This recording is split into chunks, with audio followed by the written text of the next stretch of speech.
À quoi sert la taxe de redevance pétrolière sur nos routes? Vous le savez que nous payons parfois de taxes. Les entreprises pétrolières payent de taxes et cela sont parfois affectés pour l'entretien de nos routes. Mais dans la réalité, qu'est-ce que cela servirait? Alors, vous vous posez cette question. Aujourd'hui, nous allons tenter de répondre, mesdames et messieurs. Bienvenue à cette émission Focus Hydrocarbures. Pepito Sakasaka, le maître dit temple, la voie énergétique. C'est bien moi en parler. Pour répondre à cette question, à quoi sert la taxe des redevances pétrolières sur les routes? Nous avons reçu pour vous M. Héritier Bisselengue, chercheur dans beaucoup de domaines, mais également assistant à l'Université de Kinshasa. C'est avec lui, M. Héritier, bienvenue. Merci beaucoup, merci. Très heureux de vous recevoir. En tout cas, je suis flatté. Nous allons parler de la taxe des redevances pétrolières, une question qui intéresse beaucoup de personnes. Oui. Avec nous allons analyser tout le contour pour connaître un peu Mbongo et Kendarawa, puis c'est aussi de la redevabilité et c'est important d'y réfléchir. Qui est M. Bisselengue? Bon, Monsieur Rutier Bisselengue, je suis ingénieur de bâtiments travaux publics et en même temps, je suis ingénieur en économie et gestion des ressources pétrolières de l'Université de Kinshasa, dans la faculté de pétrole et gaz. Congolais des pères des mers. Ah oui, des pères et des mères. Intéressant. Ouais. Alors, nous parlons de route. Vous êtes un ingénieur, comme on dit, BTP. Les routes, c'est bien vous. Je salue tous mes amis de bâtiment. Je salue mes amis de l'UNIKIN, de l'ISTA, de l'UPN, de l'IFASIC. Je vous salue, surtout ceux qui suivent cette émission. Nous parlons de nos routes. Un état des lieux, quand vous regardez nos routes, 60 ans après l'indépendance. Quelle est la santé de nos routes? La santé de nos infrastructures routières, elle est morose. Parce qu'en réalité, nous avons des routes que nous ne méritons plus à nos jours. Donc, vous êtes trop sévère à l'entendre, vous êtes trop sévère. Le je ne Congolais suis pas... a de routes qu'il ne mérite pas. Ouais. Je ne suis pas sévère, mais il faut que l'on soit honnête. Parce que vous savez, si nous ne sommes pas honnêtes, c'est-à-dire nous cacherons comme ça une réalité qu'on aurait dû résoudre si on se disait la vérité en face. C'est en fait ça la réalité. Les Congolais, les routes que nous avons aujourd'hui, nous ne les méritons plus. Si nous ne le disons pas, c'est-à-dire que nous sommes complices. Nous cachons une vérité au peuple congolais et en réalité à nos familles, parce que la population congolaise est constituée de votre famille, de ma famille et de la famille des autres. Voilà. Nous paierons ton sol et nous assurerons ta grandeur. La grandeur, c'est aussi avoir des infrastructures routières qui doivent répondre à la grandeur de ces grands pays. On en parle. Vous dites que l'état de nos routes est vraiment délabré. Qu'est-ce qui n'a pas été fait dans ce sens-là? Bon, dans le sens des dotations de routes à la population congolaise, nul n'ignore que la RDC souffre de manque d'infrastructures adéquates pour permettre aux populations de circuler et de rendre service, chacun selon son domaine. Vous comprendrez avec moi que même dans la ville de Kinshasa où nous résidons, pour atteindre un point A ou un point B, ce sont des files d'embouteillage qui sont causées soit par la mauvaise gestion du trafic, soit par la petitesse de nos routes, soit encore par le manque de quantité de routes qui permettent aux populations de pouvoir relier un point A à un point B. Donc, ce qui est vrai, c'est ce que nous observons, vous et moi. Donc, le Congo, la RDC, nous souffrons de manque d'infrastructures routières. C'est qu'il y a, peut-être que vous qualifierez mes propos de trop sévères, mais je dois vous dire que nous avons des routes, mais qui ne répondent plus aux besoins. Parce que nos routes, non seulement qu'elles sont dégradées pour certaines, mais également les routes sont insuffisantes. Parce que la vie de Kinshasa qui ne fait que s'accroître. Et vous comprendrez que le trafic, en termes démographiques, du point de vue démographique et du point de vue d'occupation, c'est-à-dire que les échanges ne se font que par les voies routières et que si le parc automobile de la ville de Kinshasa ne fait que s'accroître, cela veut dire qu'en contrepartie, il faudrait que nous ayons de nouvelles routes ou encore celles qui existent doivent être en très bon état. Intéressant, vraiment nous avons commencé à chaud, donc ça sera un moment intéressant où nous réfléchissons autour de cette taxe des redevances, mais c'est quand même important de faire un état des lieux, comme vous décriez qu'il y a des routes, mais les routes sont à un état de délabrement très avancé. Oui. Qu'est-ce qui justifie ça? La mauvaise gestion, manque de fonds? l'état de nos routes reflète de beaucoup d'aspects, de beaucoup d'effets.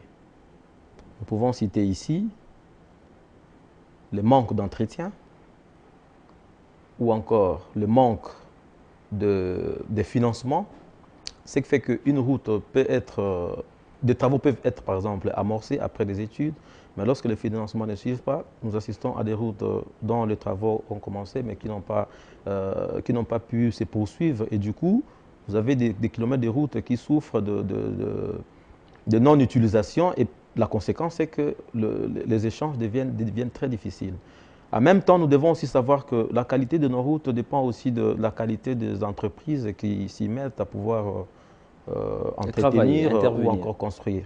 Donc, tous ces aspects des choses mises ensemble et que tout s'est fait et se passe comme il se doit, nous aurons des routes comme il se doit, comme il le faut même.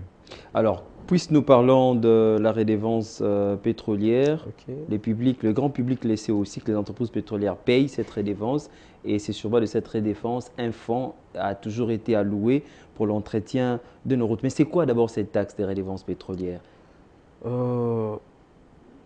Les entreprises payent pour nous. Ces entreprises-là, elles payent pour nous d'autant plus que ces fonds ou encore cette taxe est perçue de manière indirecte par le biais de ces entreprises, parce qu'en réalité, cela est incorporé dans la structure des prix des produits pétroliers roulants, carburant, mazout, essence, même les huiles, les consorts, ça dépend. Alors, vous comprendrez que cela étant une taxe, s'il faut aller d'abord du point de vue définitionnel, je dirais que une taxe, c'est un paiement ou encore un devoir qu'a une personne au vu d'un service entendu. Et pour le cas échéant, c'est-à-dire que les utilisateurs des routes doivent payer en vue de l'entretien de ces routes. Et ce n'est que par le moyen de ces financements participatifs que l'État, au travers de la structure des prix, perçoit une quantité qui est déversée dans le compte FONER. Ce qui veut dire que du moment où les automobilistes achètent du carburant, du moment où même le passager paye le taxi, et c'est avec ces fonds que les chauffeurs se procurent du carburant, et par conséquent, c'est tout citoyen qui paye du carburant ou encore qui paye la taxe FONER en vue d'obtention ou encore en vue d'avoir des routes adéquates pour la circulation. C'est à combien pratiquement cette taxe? Voilà, ça ce n'est pas un secret, sauf pour ceux qui ne se documentent pas. Il suffit de consulter les différentes structures de prix qui évoluent selon les situations économiques. Et vous comprendrez que 10%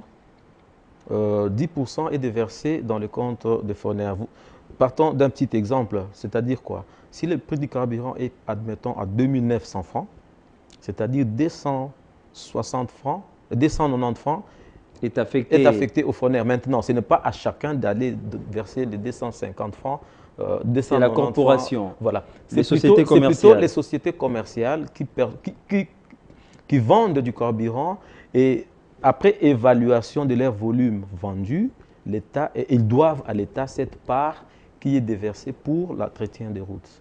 Pratiquement, vous parlez de FONER, on pourra aussi glisser un mot là-dessus, mais avant la création de FONER, comment ces fonds étaient gérés? Parce que les activités pétrolières en RDC en aval, c'est-à-dire la vente de produits pétroliers, les entrées via nos frontières, ces activités ont commencé il y a bien longtemps.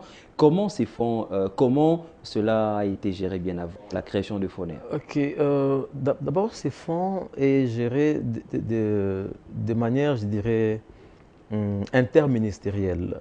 Le FONER répond normalement est sous l'administration du ministère des Finances, mais en réalité, ces objectifs sont plus focalisés du côté infrastructure, tout comme du côté transport. Ce qui veut dire qu'à l'époque, déjà, parce que le FONER n'a vu le jour qu'il y a quelques années passées. 2017-2018? Non, c'est autour des années 2008-2009.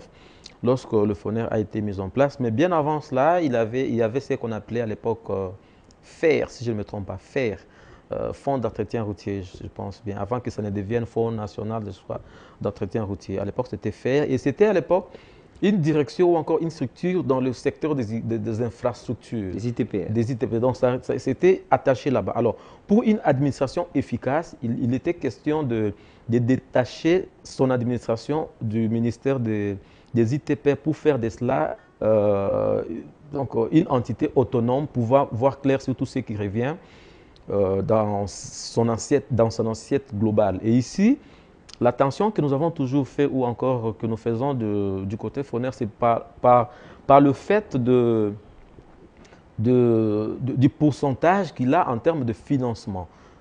Vous comprendrez que si vous allez plus loin dans les recherches, vous allez vous rendre compte que le FONER est constitué d'environ 90 à 95% de la redevance pétrolière. Et donc, avec ça, vous comprenez avec moi que nous devrions avoir des routes comme il se devait. Bien que les chiffres sont là, les chiffres sont palpables, il suffit de se documenter. Pour avoir des précisions sur les chiffres. Oui. Alors, nous avons compris c'est FONER, la structure attitrée pour gérer ces fonds. Nous continuons à réfléchir. On va souffler un tout petit peu avec cet élément. Il est temps pour nous de se reposer et puis on se relance. Focus hydrocarbures, visibilité du secteur du pétrole et du gaz.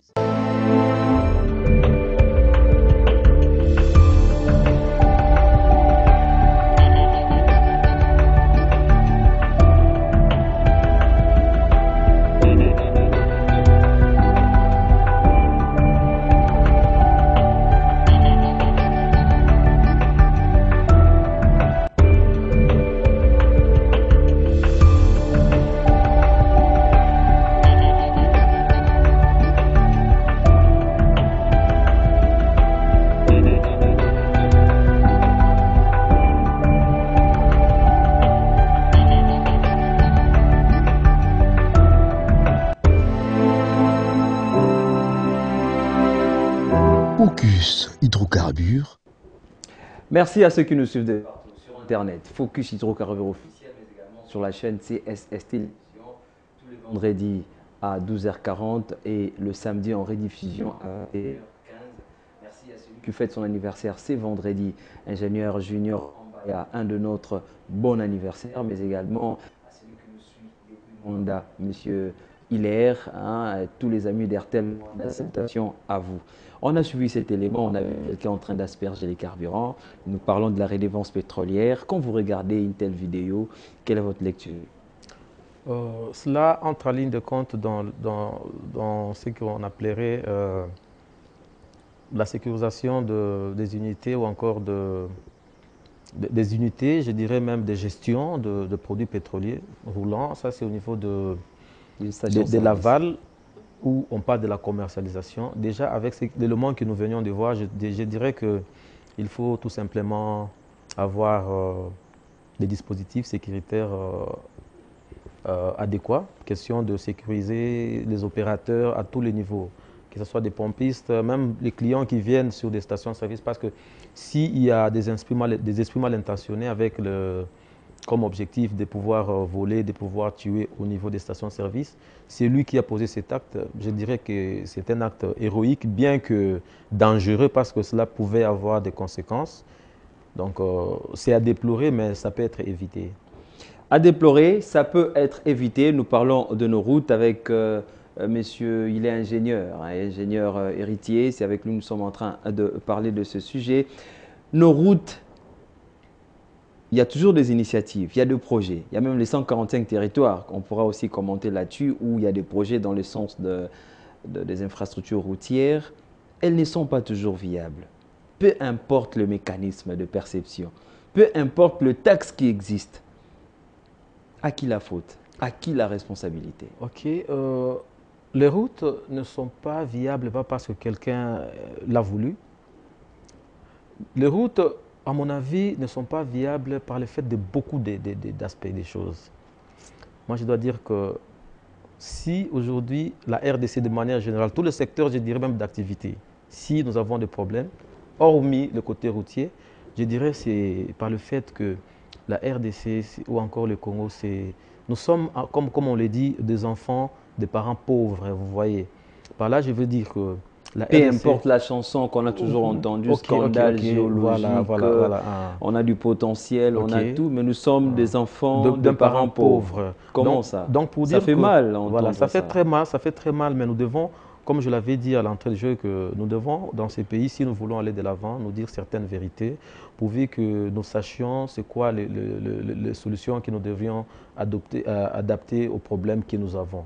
Donc, parents pauvres, pourquoi? Parce que la RDC, aujourd'hui, ne s'est pas donnée à ses enfants ce dont ils ont besoin. Vous comprenez, pour sa survie. Et donc, seulement si le Congolais arrivait à travailler de manière sérieuse, pourvu que nous obtenions ce que nous voulons, pour se doter de tout ce qu'il faut, question de ne plus envier les autres. Alors, à ce moment-là, nous aurons des routes telles que vous le dites. Parce que si les routes coûtent cher, alors que de l'autre côté, il faut construire un hôpital, vous imaginez, il faut faire l'équilibre.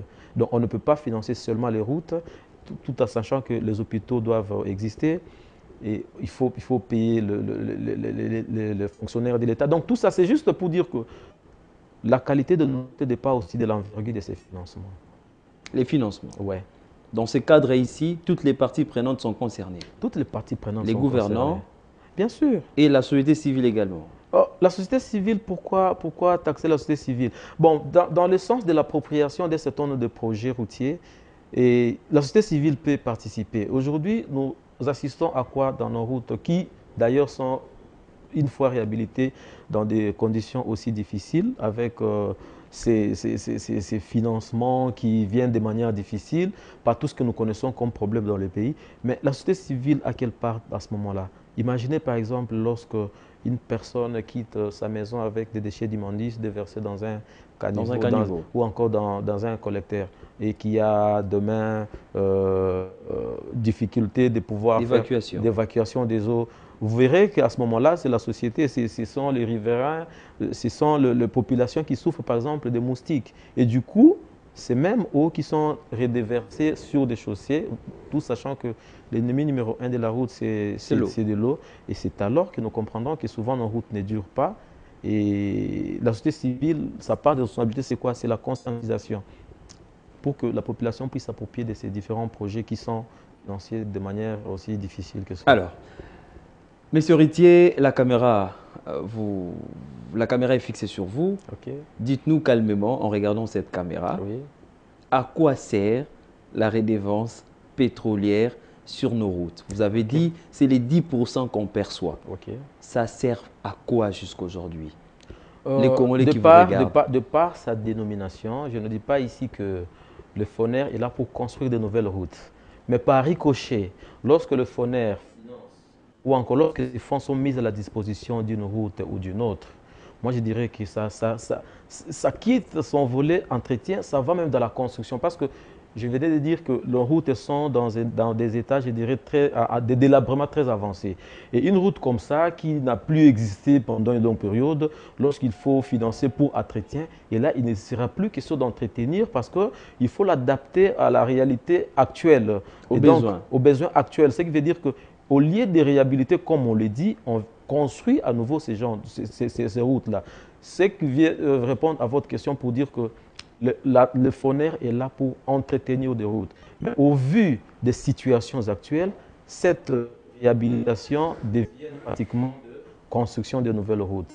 Donc, ces fonds-là qui est perçu sur l'achat de carburant à la pompe est destiné normalement à l'entretien de nos routes. Et lorsque ces routes, je me répète, lorsque ces routes ne sont pas sont en état de délabrement très avancé, elle est là pour construire de nouvelles routes. Alors, c'est très clair, mais dans la réalité, est-ce que vous pouvez dire à ces Congolais-là, moi, Linga, la paix, ça l'ira bien, que tant que on carburant dans la station-service, pourcentage moko boyeke na rapport entretien à Banzela, et bon, Banzela, on peut les entretenir malam. Congolais, on dit mayo? Bon, Congolais, à Kondimangate, c'est pas peut-être information et les bien. Alors, l'initiative locaux à Oyo, et ça pour nous permettre de couche de population que Anzela na biso po ebonga, il faut mosolo ebima na caisse à l'état pour na osala ni ko financer. Et pour na oyo etali banzela mosolo nango ebutaka mingi na baye basalela kanzela ezali ba o bazana mituka tant ba Motuna somba nanga ezabo Oui. de héritier. Pratiquement tout le monde nous regarde. Nous restons bilingues français lingala. OK.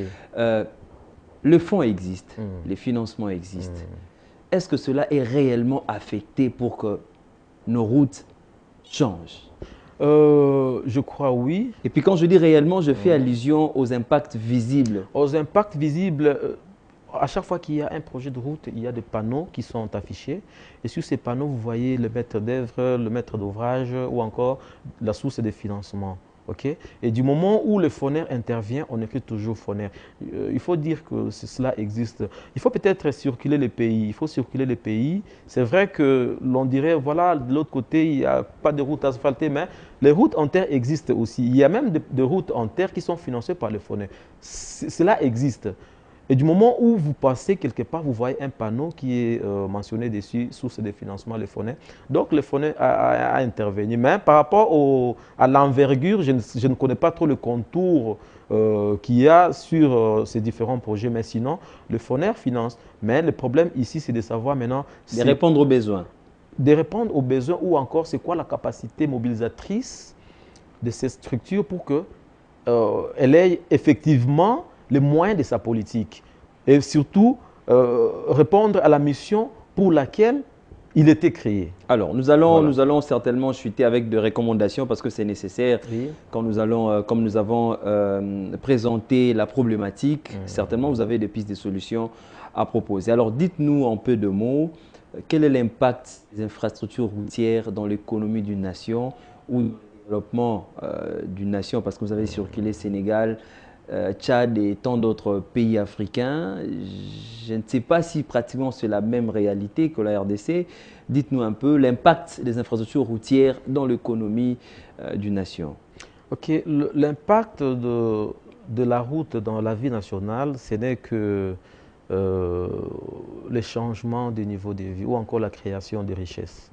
La création des richesses, d'autant plus que si je peux donner des exemples pour la réalité de notre pays, nous avons quelques routes nationales. Je peux citer parmi lesquelles, par exemple, la route nationale numéro 1 qui quitte Mwanda, Banco Banana, Boma, Matadi, Kinshasa, ça peut directement passer pour aller Kwilu, Chikapa. Kwilu, Chikapa, de Kasaï, ça traverse, ça arrive jusqu'en Zambie ou en Zambie par Kasumbalé, ça tout comme par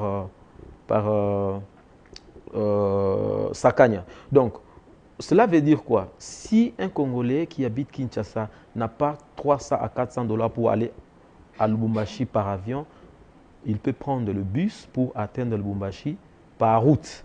Et vous comprenez ce qu'il aura fait comme économie? Vous comprenez ce que cette différence aura impacté dans sa vie? Cela veut dire que ça va diminuer le coût de la vie et du coup les échanges vont devenir très faciles. Un deuxième exemple peut-être pour finir, je dirais ceci. La position de la ville de Mbujimayi fait que là où elle se trouve, si la route RND qui part de Mbujimayi passant par Chilenge, Ngandajika, le Maniema, jusque dans le sud Kivu et atteindre Beni. Okay? Si cette route-là avait été en très bon état, c'est-à-dire quoi? Quelqu'un pouvait quitter Mbujimayi pour atteindre demain, en une journée par exemple, demain, la ville de Goma. Ça signifie quoi? Ça signifie que le Kasaï aura les Madés, n'est-ce pas? Kasaï et la pomme de terre. Donc, so kite bongisi banzela na biso ezali pona ko faciliter bana mboka ba ko vivre ndenge esengeli. Tant que nous n'aurions pas de routes adéquates dans notre pays, nous ne serons là que pour pleurnicher. Nous payerons des tickets d'avion qui coûtent cher et du coup, nous n'aurons pas des effets positifs des autres pays qui nous entourent, qui eux aussi attendent à ce que le Congo puisse leur servir de quelque chose. Alors, tant que nous n'aurons pas de route, le développement sera aussi utopique. D'une manière, pour vous paraphraser, quoi faire? Nous avons un fonds qui existe, mais la réalité, les besoins parfois ne sont pas soulagés. Nous avons des routes qui datent de l'époque coloniale, bien qu'il y a le projet, le programme du 145 territoires qui s'annonce, où il y a aussi des réhabilités de routes et ainsi de suite. Dans la réalité, qu'est-ce qu'il faudrait faire? Auditer FONER, changer des animateurs, allouer les fonds, répondre aux vrais besoins. Quoi faire dans la réalité? C'est qu'il faut, pour le cas de la redevance pétrolière, parce que Le fourneur n'a pas que la redevance pétrolière, il y a beaucoup d'autres taxes qui vont comme ça compléter les 90%. Pour faire les 100%, oui. Il y en a encore d'autres rubriques. Donc, c'est qu'il faut, il faut tout simplement affecter le fonds tel que perçu à sa mission. En toute transparence. En toute transparence. C'est-à-dire que ceux qui entrent pour l'entretien des routes et qui ne dépendent au fond de la caisse, tant que non, route par exemple, comme on parle d'entretien, s'il faut le dire comme ça, c'est-à-dire tant bon et qui est vraiment c'est-à-dire que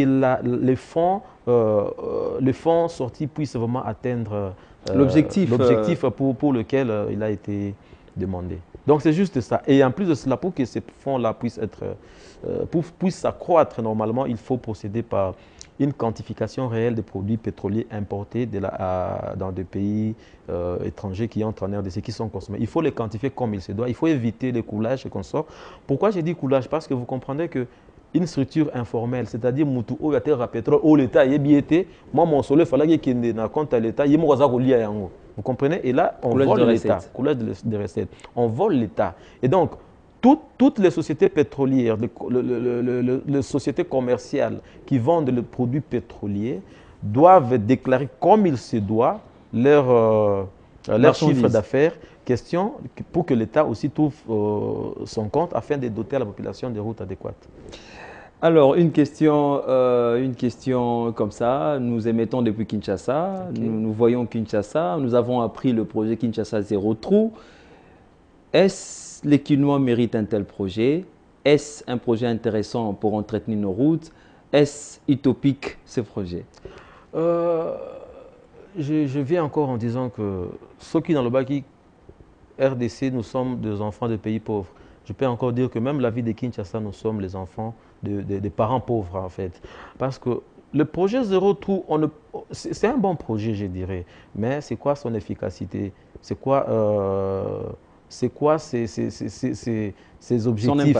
Son impact sur la vie de la population congolaise. Parce que le parc automobile de la Kinshasa, il est tellement important que le produit pétrolier est tellement consommé que les routes sont tellement dégradées. C'est-à-dire qu'à contrepartie, ces routes-là auraient dû avoir les moyens nécessaires pour le réhabiliter. Ce qui veut dire que les projets peuvent être labellés de Zéro Trou ou consort. Ça, ce n'est pas un problème. Mais le problème, c'est que une fois que le projet est mis en œuvre, c'est quoi les sources de financement? Est-ce que nous méritons ces routes-là? Moi, je dirais qu'actuellement, le peuple congolais ne mérite pas les routes que nous avons. On aurait dû avoir mieux, mais nous implorons seulement à ceux qui nous dirigent de pouvoir réfléchir encore un peu plus davantage pour que les populations bénéficient des fruits de leur travail. Nous peuplerons ton sol et nous assurerons ta grandeur. Cela passe aussi par des routes, par des infrastructures, mais également par la transparence. Voilà pourquoi nous soutenons l'IGF, voilà pourquoi nous soutenons les initiatives qui vont dans le sens de développer notre pays. Merci à vous, Monsieur Héritier, d'avoir répondu à notre invitation. Merci à ceux qui nous suivent régulièrement. Merci à la grande équipe technique, aux autorités de cette chaîne, à tous les Congolais, à tous les amis de la diaspora. On se retrouve prochainement avec un autre sujet. Au revoir.